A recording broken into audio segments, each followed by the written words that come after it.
Here we go.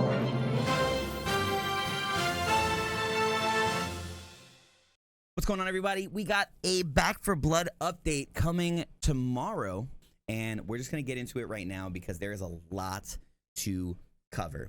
Developer note, the December 2021 update is focused on bringing some new, highly anticipated features to you, as well as taking a pass at improving the experience with our veteran and nightmare difficulties. Various adjustments to our card system, ridden, spawning systems, weapons, and cleaners detailed below contribute towards these difficulty improvements. As we previously mentioned, we'll continue to improve the Back for Blood experience and look forward to your feedback on our December 2021 update. I mean, I think it's the hot button item for people to hate on Back for Blood, so I'm sure once people find out the very obvious changes that are coming to some cards, we're going to hear some complaints. But for the most part, I'm telling you guys, there's a lot to look forward to here. And let's get down. So we got some new features for all you solo players. Like I said, there's going to be progression with offline, and that was a highly requested feature. And I agree. I think that is, giving options to people that just want to play offline. I think there was a kind of systems in place to try and prevent people from farming supply points. But when it comes down to it, it's only those are solo players that are just ruining their experience, or players that are just ruining their experience, and then they want to get everything and unlock everything by doing some type of exploit or whatever to get all the supply points, and then they complain that they've gotten nothing to do. But there are a lot of other players out there that just sincerely want to play solo, and taking that option away from them was, kind of a bad call. So I really love that we got to see offline campaign with progression, just 2 months in since launch. It was really, I think that was a pretty good turnaround time. We have new supply lines coming into Back for Blood called the Roving Merchants, and these are time-limited tracks added that provide new unlocks to spend supply points on. I think that this is absolutely incredible because not only are we looking at scenarios where this is great engagement, this is a great reason to keep getting on to see, when new tracks come out, because I'm assuming like time-limited means like the Roving Merchant comes and goes, and we'll have like a new supply to spend your points on when they come around. That's actually what I'm getting from this, but it seems like a really awesome idea, and that also leads into our next new feature, which is burn cards. These are a new card type that are added that's going to be available through the Roving Merchants, and this can be played in each safe room to gain temporary effects like instant healing, currency boosts, increasing resistance, things like that. And that's incredible. Like, that's awesome. It's kind of like, for people that play like Dead by Daylight, having like sacrifices and things like that to change the course of the game. This adds more replayability. This adds more, variety. And I think that burn cards are a really awesome addition to the game, especially in benefit to the players. Holiday seasonal events coming out, and I think that's really dope. We have some decorations in Fort Hope, and we also have seasonal character skins, weapon skins, emblems, and sprays, and I'm so freaking excited for that. We have new cards that aren't burn cards. We have the belt clip, utility belt, and tool belts, and these are all basically giving you one more quick slot or 2 more quick slot. The utility belt gives you negative on the damage dealt, but when you have 2 quick slots, that might be a good trade-off. I'm excited to try that out. You can actually practice as a ridden in Fort Hope, so people could play around and mess around with the ridden in Fort Hope. What would be really dope is if, when you're waiting for all your buddies to join up in Fort Hope, you can just play around and kind of like 1v1. One is the ridden, one is the player, and I hope that that's something that we can do. Bots that accompany the players in solo campaign are randomized, which I think is really awesome because I think before it was only like the initial 4 were the only bots that they would choose from. Ultra-wide improvements. Stat tracking is now enabled in training, and they fixed an exploit to allow players to duplicate offensive utility items, and fixed an exploit that allowed players to select duplicate cards instead of just one. Some campaign updates, and this is where we really get into the meat and potatoes of everything. We have some general player acceleration. They really want PC to feel more snappy. So they've made some changes to acceleration and friction, things that are above my pay grade and my mental capacity. But I'm excited to try it out. Players will be starting with max ammo when beginning a run, which I think is an incredible change. I always thought it was weird that you would have to drop all your ammo and figure out who's using what. Everyone can get a good starting run using the guns that they really want to, instead of feeling like, oh man, somebody's already using AR. I need to switch now. That's something that I still believe is a high tier tip, is making sure that everyone is not using the same ammo type. But when you're starting off, you can feel a little bit more comfortable playing the way that you want to. Cleaner hitboxes are now more accurate, reducing accidental friendly fire. I love that. Aim assist when targeting armored commons is improved. Friendly fire damage no longer increases with each weapon tier, and I thought that was an interesting change. But at the end of the day, you know, it's fine. I like a flat damage on friendly fire kind of makes more sense, especially as you get up into the higher difficulties, because everything is hitting so much harder when you get that one accidental friendly fire and it just decimates your teammates' health. It's just so rough. Healing efficiency now also improves temporary healing, which is awesome, because before, like, you know, like a doc wouldn't need to worry about like using pills or anything on anyone, and now we're gonna see increases to temporary healing with her build, and I can't wait to see how that works out. Bots now keep their existing inventory and upgrade their weapons with each map, which I think is really dope. Really dope. Made improvements to saving individual matchmaking settings in quick play, campaign, and training runs. Added clarification to the leave game prompt while in a party. Smoothed out player collision near the ogre spawn points, which is fantastic. SWAT achievements now also grant the SWAT team title, which I can't wait to get. Added one additional draw card to Acts 2 and 3. This is a big change in my opinion. You know, Acts 2 and 3 are like really, especially Act 3. I feel like Act 2 I do fine on. I feel like Act 3 is really the tough one. That's the full on all out. You know, we definitely needed a little bit more to help us out in Act 3, and adding even just one additional card can really change the course of an entire run. So I'm excited to see how that plays out. I like that they're moving the dial slowly. Like I love that there's not like dramatic changes happening in the game, and the way that they plan on changing the course of the way the game feels is like slow little ticks in each direction, whether it be moving, you know, forward a card to make it feel a little stronger, or moving back a card, or just like this, one additional card. Sure, that's not like, you know, the rest of your deck for an act, but it can change the course if you are just missing one card for a run, like a, you know, having that nice feeling build. Improve the navigation of large special ridden between the first and second objectives on search and rescue, a clean sweep. The jukebox no longer can be damaged after the last bus is loaded on search and rescue barroom blitz. Nice change, but not something that I actually ever noticed was an issue for me. The remaining research boxes will be highlighted after a certain amount of time has passed on Dr. Rogers' Neighborhood T5. I love this change. T5 is easily the hardest, I would say, finale for me, because it just gets so hectic, and you know, if you're not understanding the runs, or if you're not like working well with your team, boxes can get lost, you know, in the chaos. And it's just awesome that, like, if there is a last-ditch effort to survive after a certain amount of time, you'll see where the boxes are and be able to grab them and get out as like a clutch moment. Improved navigation for special ridden inside the safe room of Dr. Rogers' Neighborhood's garden party.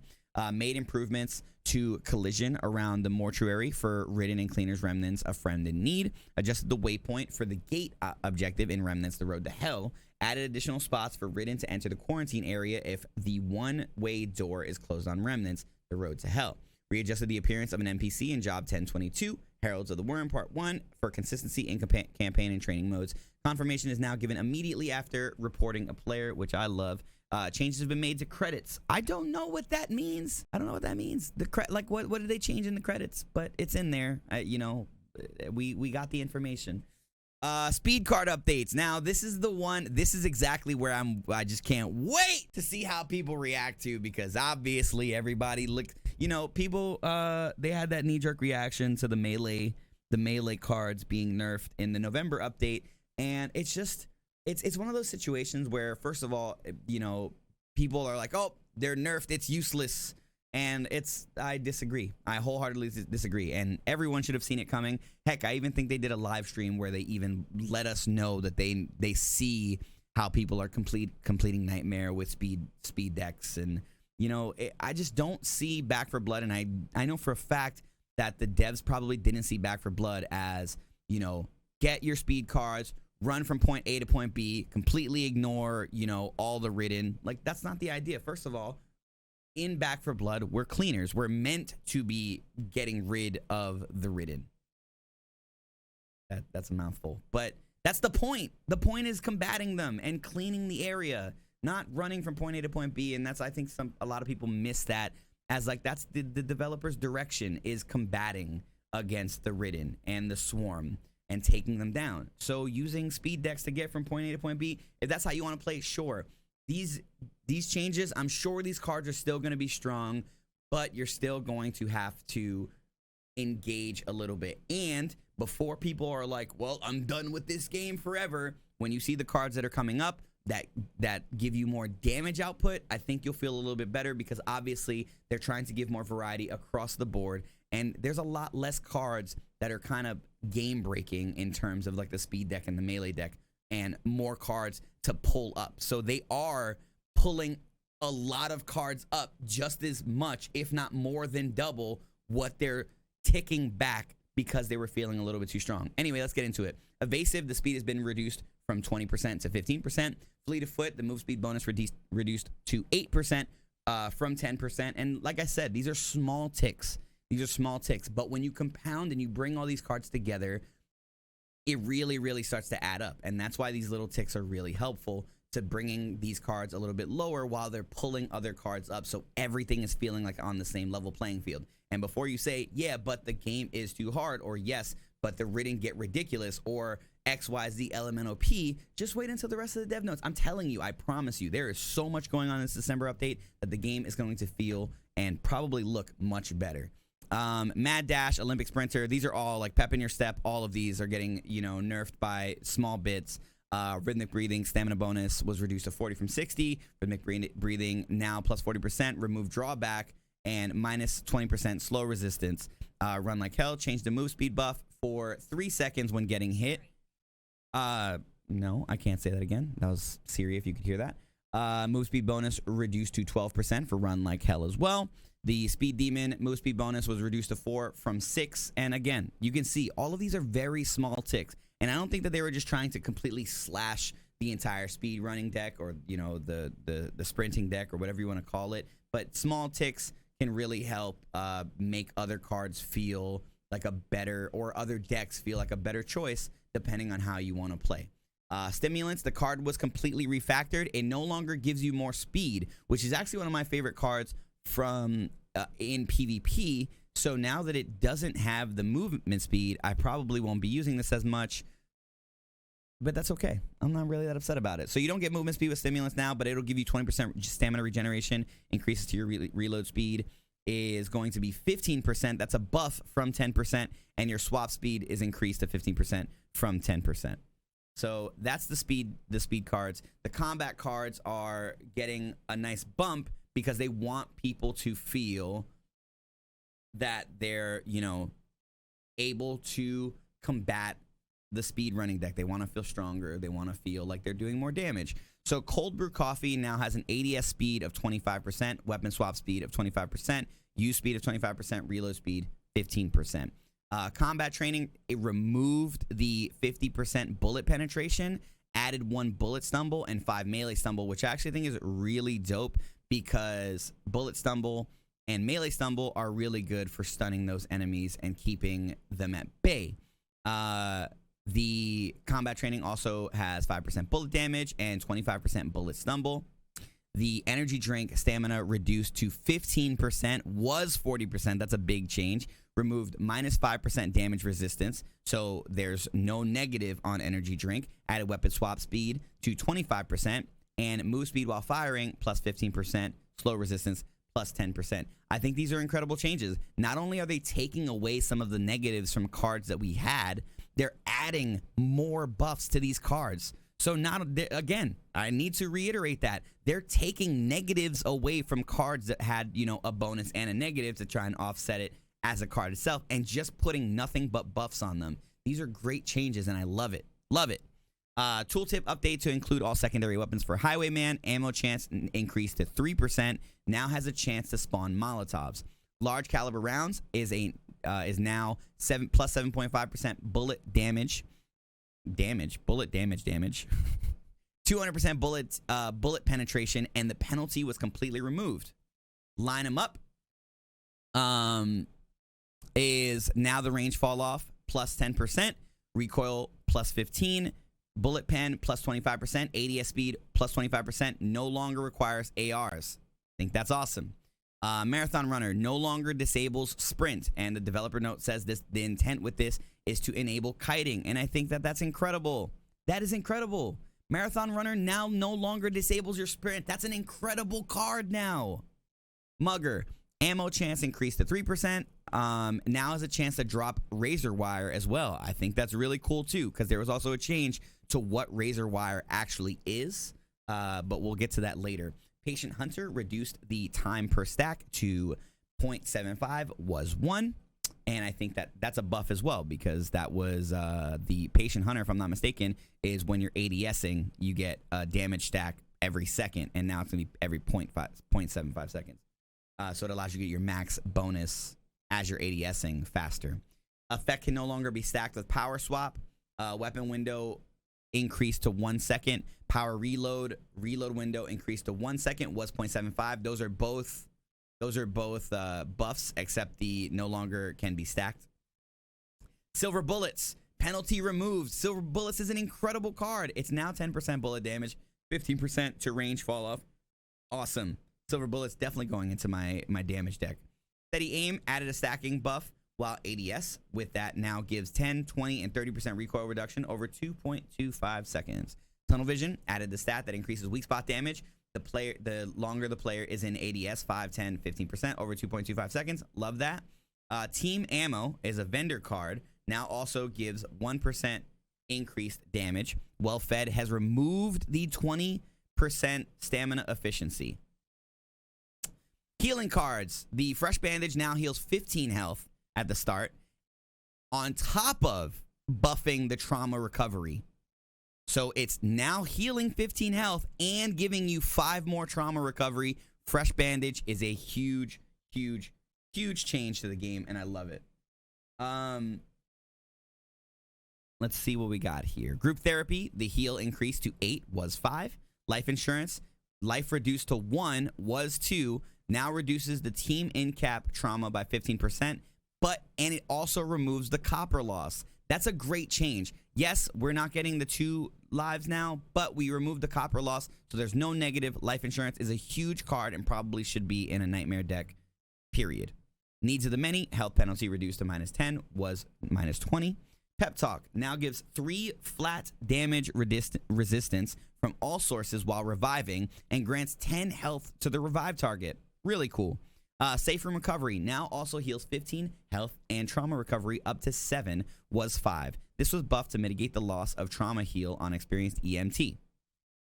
The cards Share the Wealth, Box of Bags, Surplus Pouches, Experienced EMT, and Safe Room Recovery no longer apply their effects an additional time after a team wipe. We identified a bug where a number of cards were applied more or not as intended after a team wipe. Team ammo cards on the vendor now give a 1% damage increase. Adrenaline fueled card was refactored. It no longer gives a bonus stamina, no longer reduced stamina regen, no longer gives instant stamina. Fueled stamina regen now stacks 5 times and gives 7 stamina over 7 seconds. Ammo Mule no longer disables your support items, incredible, but lowers your movement speed by 5%, which I think is actually a really cool idea, and just from the the perspective of if you're carrying more ammo, if you have more bags, if you're holding more things on you, you're slower. If you were to carry more stuff around, you're slower in person. So I think that's really cool, but you don't have to worry about losing your support items. Ammo Mule is a great card. Bounty Hunter, updated text to mention contributing team kills. Experienced EMT was refactored. The bonus health has been reduced to 10%, was 20, but it now also increases stamina and stamina regen 10%. The card was refactored to make it usable in more situations.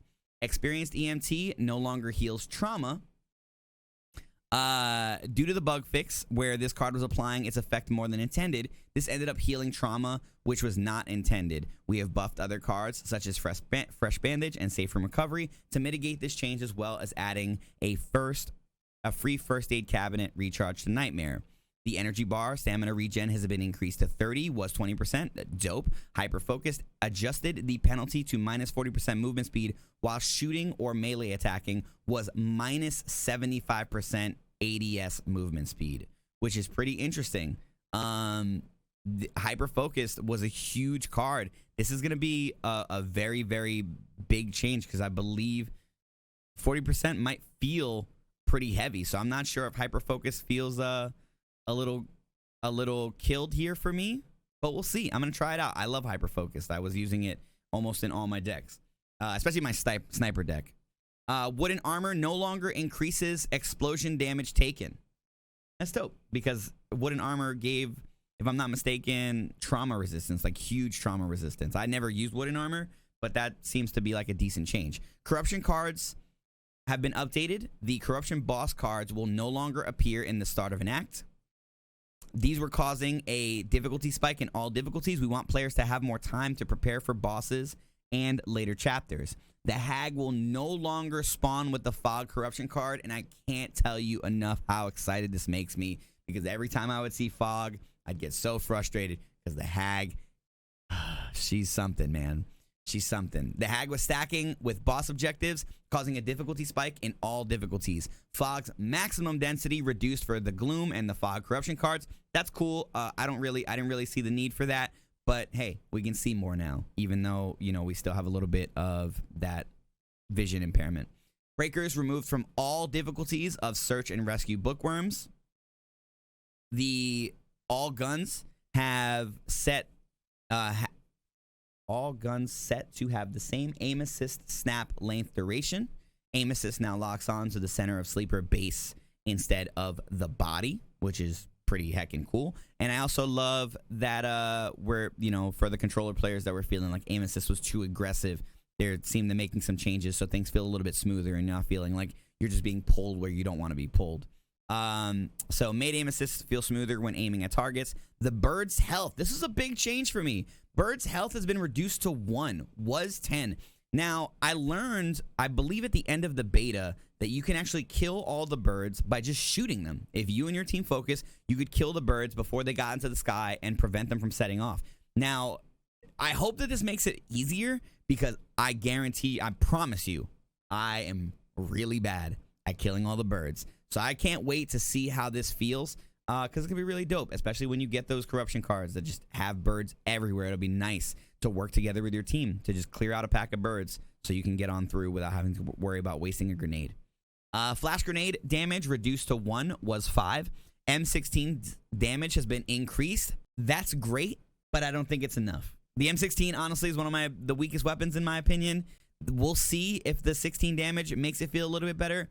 But regardless, they understand that the M16 needs some love, and they've given it some slight love. And like I said, one of my favorite things that Turtle Rock is doing is instead of like overcorrecting, they're ticking everything up slightly or down slightly to make things feel better. So it all comes together rather than just something feeling, oh, now this is the meta and this is broken. They're really trying to pull things together to feel good, like we have a good variety for cards. We have a good variety for what guns feel good. And I like that. The burst M9's damage has been increased to 12. That's dope. Razor Wire is now a quick slot item. And this is what I was telling you was a huge change for Razor Wire. So instead of Razor Wire being in your offensive slot, it'll be in your quick slot. So if you're not one running the toolkits, or if you're not one running the defibrillators, you can run Razor Wire because there are some really good spots that Razor Wire could be helpful in the campaign. So I really, really love this change to Razor Wire. Absolutely love that. The MP5 has had a fire rate increase to 50%. The decreased functionality was not intended. The MP5 is now in line with its expectations, which is great. That's awesome. The 870 fire rate has been reduced to 0.40, was 0.55. Sometimes when you look at these numbers, you're just like, okay, that doesn't seem like a big change, or it seems like too big of a change. You just have to wait to see how it feels when you get in game.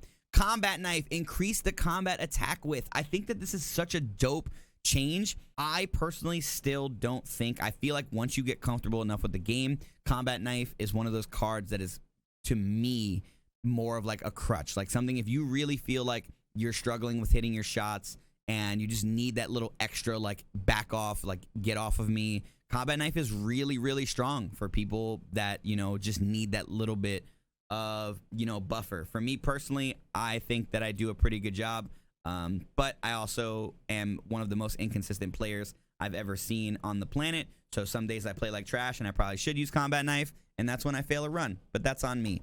I think that the increased combat width is really helpful and really dope. Lightweight stock, the blue attachment movement speed has been buffed, or the buff was reduced, excuse me, to 7.5%, and the purple attachment has been reduced to 10%. Apparently lightweight stock was working a little too well. But to be fair, I'm going to be honest, I would always go for lightweight stock, so I completely respect it. It, you know, lines up the attachments with the other ones to, you know, make the choice on which one you want to use a little bit better. Whether it be stability, I'm not going to lie, I'm probably still going to go with lightweight stock. Movement speed is just so important for me, and I probably will still use them over any type of stability or accuracy increase. Nightmare in the shooting range in Fort Hope now multiply base friendly fire damage values by 2. The challenges to the difficulty, and I told you guys, that's why I was so, you know, blown away by these patch notes. They're still going. The difficulty specific updates. One of our goals this patch is to decrease the disparity between the various difficulties so there isn't as much of a jump from Recruit to Veteran to Nightmare. Recruit, the player-based damage resistance is increased to 25%, was 20. The continue currency bonus is increased to 300, was 250. Continue heal bonus was increased to 75, was 25. And the continue trauma heal bonus increased to 25, was 20. So now when you fail and you have to restart, you get a little bit more of a buffer. You get some more money, you get some more heals, you get some more trauma heal.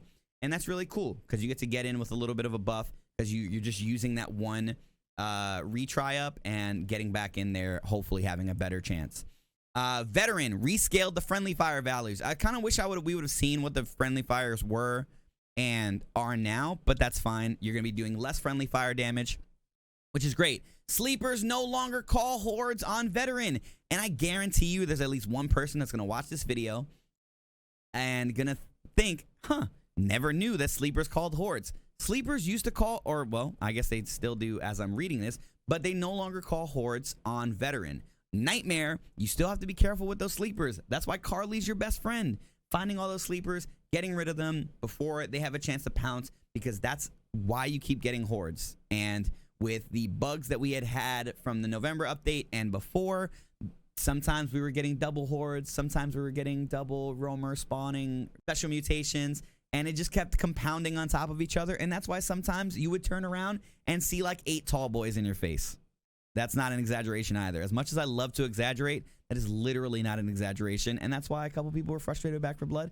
But I think that this update is going to really be the answer to some of our calls. And I can't wait to check it out tomorrow. The player-based damage increased to 120, was 100. Player-based health increased to 115, was 100, giving a little bit more of a buffer on Veteran. Because Veteran was tough, man. Even with like my best team, Veteran sometimes would still get us. Player-based ammo capacity increased to 120%, was 100%. Dope. Trauma heals per safe room. So you get a little bit of trauma healing in the safe room. Really dope. +5. Your continue currency bonus is increased to 200. You used to get 150. And your heal bonus is increased to 25, was 15. So when you use that only retry you get a little bit more of a buffer. Now, on Veteran, you get 2 free uses of the first aid cabinet instead of 1. Really dope, because what makes it even more exciting is right there in Nightmare, first aid cabinet free use increased to 1. Now you get 1 free use on Nightmare, and I'm so happy about that. Now, don't get me wrong, I do and I would love to see down the line something along the lines of like a, classic mode or a old school Nightmare mode where it gives us what we get before this update. So, when new cards come in and burn cards come in, and maybe new features, because now that we know that burn cards and they're coming up with new ways to play the game, it'd be nice to see if like maybe those different additives actually make old Nightmare feel a little better. Anyway, so they rescaled the friendly fire values on Nightmare as well. The special ridden damage has been decreased by 35%. Awesome. Or maybe that's written incorrectly because it says was 75%. Special written damage reduced by 35% was 75%. Maybe they meant to put to 35% from 75. I could be wrong. You guys let me know in the comments. Common damage reduced by 50% was a 100%. Cool. Nightmare extra trauma from in-cap reduced to 5. So when you would get downed, if you get in-capped, you would get you now get 5 trauma damage as opposed to 10 from the in-cap, not from the other damage. So there's still going to be compounding trauma from whatever damage you took. Now the in-cap will only give you 5 instead of 10 more. Reduce nightmare stumble resist on nightmare 25%. That's awesome because, man, especially if I'm not mistaken, in the November update, we saw the Reekers get like a stumble resistance. And those bad boys would just run through anything outside of a sniper. And we're talking like the 50 cals. Reduced nightmare special ridden health buff to 7.5%. It was 15%. So we're like, these are nice changes. These are really, really nice changes on nightmare. The special ridden are already doing more damage. They already have more health. They're also, resisting stumble. Like, these are nice changes to really bring down the ceiling. And I love that because, as much as I'm sure there's some god tier players out there that beat Nightmare the way that the devs, intended the game to be played, not using just a speedrun deck to move from the exit or the exit of your safe room to the entrance of the next safe room. Across the board, a general consensus was Nightmare was scaling a little too high. My opinion is that I think that like the spawning of the special mutations was probably the bigger issue, but these aren't huge jumps. These are, again, like I said, low ticks to make the game feel overall better, and I love it. I love these changes, but also would like to see a classic Nightmare come back. Spawning updates. During endless hordes and back-to-back hordes, all horde special ridden are limited to 2 of given type and a maximum of 4. So you can't have more than 2 of one given type. So you can't have more special, like you can't have more than 2 tall boys, but you can have 4 max special ridden across the board between the different families. Added a horde special ridden cooldown. This helps avoid the doubling of special ridden when multiple hordes are triggered. Timed hordes made to have a longer minimum resume time of 60 seconds was 30, with the exception of custom events. If you triggered a horde while having a timed horde, it was possible to have the timed horde trigger too soon after the initial horde, which is awesome that they've made this change because, wow, that's when you would start seeing 6, 7, 8, 9, 10, special mutations show up on the board, and it was a lot. Roaming special ridden max now count is now 4, was 6, limits the potential special ridden counts in certain situations, reduce the chance for all tall boy variants on veteran and nightmare difficulties, increase the roaming special ridden minimum spawn distance to 30 meters, so gives you a little bit more wiggle room to roam. Increase wander special ridden minimum spawn distance to 10 meters, was 5 meters, a little more, again, a little bit more wiggle room. The blighted ridden no longer deal instant explosion damage when they die. I love that because blighted ridden also leave a pool on the floor. So I love that they've gotten rid of the instant explosion damage in those situations where you just don't have any chance to get away from the explosion. Special ridden's defense against bullet penetration to weak spots has been reduced. Sleepers will more accurately connect with their targets, and that's incredible because sometimes sleeper would completely miss me and then I get pounced on and there's a horde and I'm really upset. And yeah, I've gotten a little triggered. Tallboy and Bruiser hitboxes are now more accurate and their weak spots are easier to hit. We cleaned up the Tallboy's hitbox to make them easier to hit. It should now be possible to hit their weak spot from the front if you have a precision weapon. Incredible change. Absolutely incredible change. I cannot wait to see how this feels. Looking forward to it. The following changes make their attacks a bit more forgiving to dodge. I love that. Tallboy and Bruiser overhead attack damage radius now reduced to 200 units, was 250. Tallboys have less ability to turn during a burst traversal, which I love. One of my biggest things that I've noticed in gaming over the years is how sometimes games like physics will break and an enemy will just spin on like an axis. So you don't see like their legs move, but you'll see them just spin like in rotation. And that's how they're able to hit you with their attack. And that's so frustrating. So I love that we're getting this change to the tall boy's ability to turn. Decreased the Crusher's squeeze attach distance for squeeze attacks to 200 units from 300 units. That is so dope because the Crusher, dude, has some go-go gadget arms if I've ever seen it before in my life. The Wretch's effective range in meters was decreased to 22, was 25. Tracking and ramp-up time are adjusted to work better. And the Wretch will now rotate slightly slower, but will track the target for longer during a vomit attack, giving you more of a chance to actually get away from the vomit as long as you continue to move and don't get yourself cornered.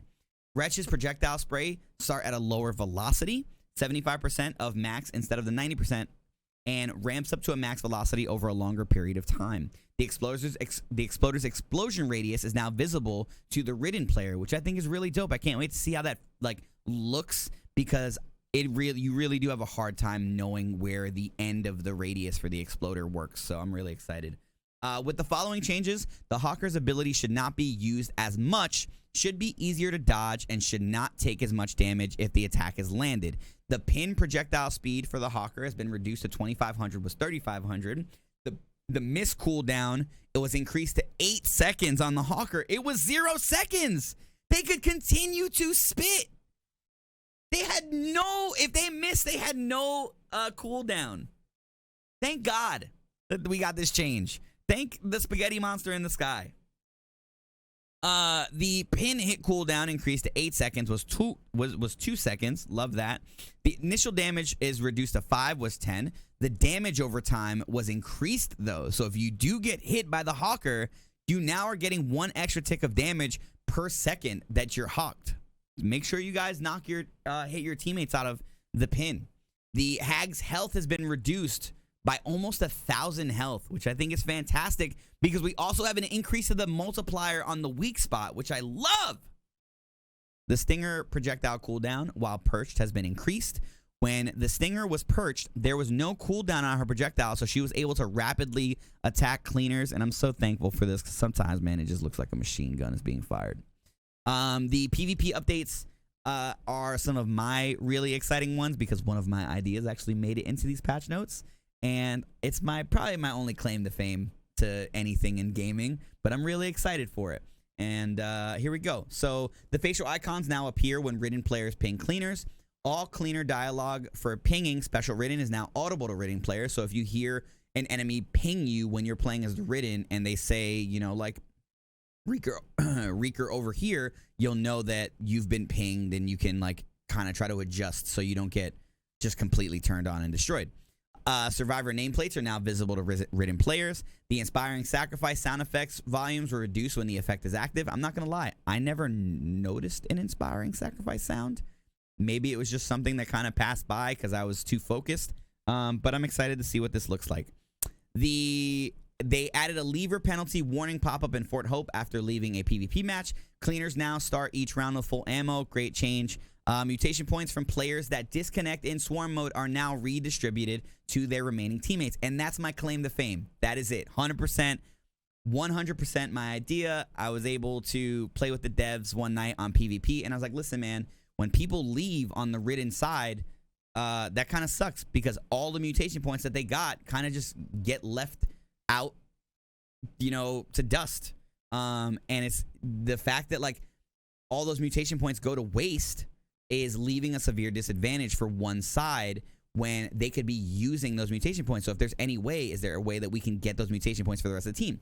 And they said that's a great idea, and it's in this patch. And I'm going to take that claim to fame. So I'm patting myself on the back. I hope you guys enjoy this change, especially for anyone that likes Swarm PvP, because I love it.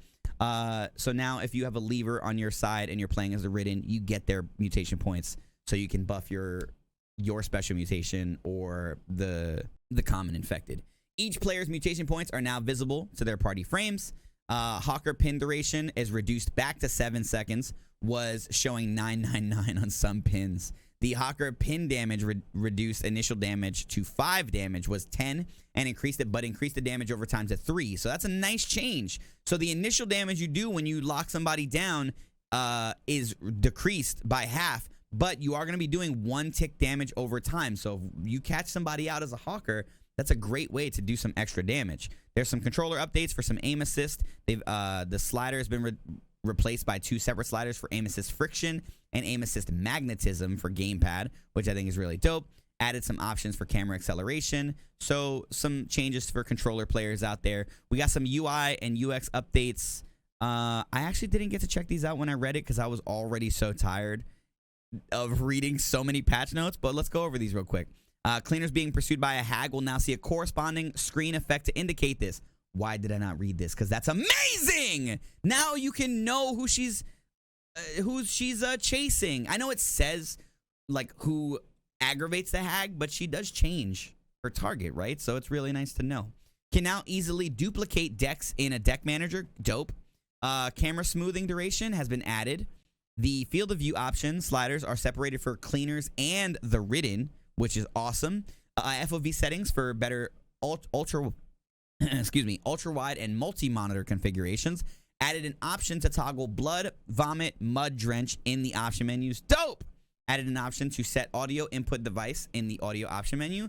The mute all option is now toggled off automatically when you return to Fort Hope. Toggling VoIP on off in options will enable the other voice related options and volume sliders. Warning messages will still say why it's disabled. Improve the contrast and brightness of graphics on the Xbox Series X. Jukebox tracks are now controlled by the music slider instead of the SFX slider. And I think that's more along the lines for streamers. Like for the streamers that were worried about DMCA stuff, you have a music slider that you can now turn all the way down so you can enjoy the rest of the sounds in the world and not have to worry about DMCA apocalypse. Subtitles are now off by default. Why?